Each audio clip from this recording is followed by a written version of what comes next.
All right, so you're 100% permanent in total. Under what circumstances would you want to go after, open that up, and go after back pay?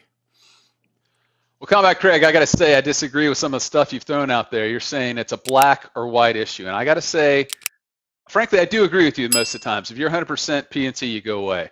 But what I've been seeing again and again is the VA almost gives that as a carrot to some vets. They'll give them the 100% and they'll cut off the back benefits. So let's say, you've been fighting for 5 years, you have an exam, and then 2 months later, you get a decision from the VA granting you 100%, but it only goes back to that exam. The VA is hoping you will walk. They'll hoping you'll say, hey, I'm 100% P&T. I don't want to screw around with the reductions. You walk away. And when you do that, you're walking away, Combat Craig knows I'm an attorney and I don't do math very well, but I'm going to say that's a good $70,000 to $100,000 that they're keeping of your benefits. Because it's not an effective date. It's a CNP exam date, right? Exactly. And you didn't apply 5 years ago and just magically get all of a sudden get worse 2 months before you actually got the rating decision. Right. You applied because things were going poorly back then and you probably, you weren't working or whatever was going on. And so that's something I see again and again. And in that situation, I believe it's worth it for you to fight, for you just to say, hey, look, this is when I applied. The only reason you put it here was the CMP exam, but nothing changed between the two because those are benefits you're entitled to. And so I guess on the bigger picture, what I consider when you should really look at it appealing is if it's within the claim stream, if you will, okay? So you applied back then, you got a decision now, you still have time to appeal. You're still within that claim stream. So for them to start reducing within the 12, so you got 100% P&T and you're in the Exactly. 12-month window and you can still actually, okay, Yeah. got it.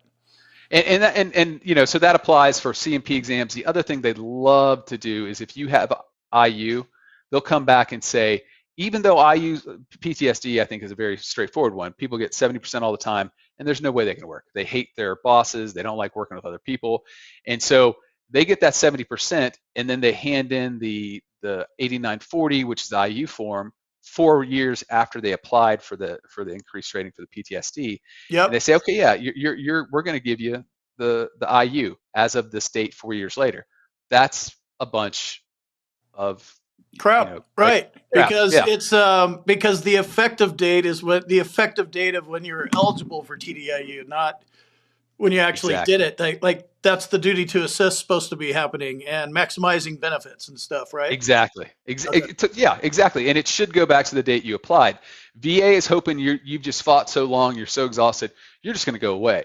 But you got to make sure you get your full benefits because then that takes you to where Combat Craig's been talking about. You're 100%, you're P&T, you don't have a claim pending. For you to go back and try to get benefits at that point, I agree. It's got to be something bad. If you got you got headaches or you got something's going on with the hearing or tinnitus, you don't want any of that crap. Okay, you don't want to put yourself back in the system if you do not have to.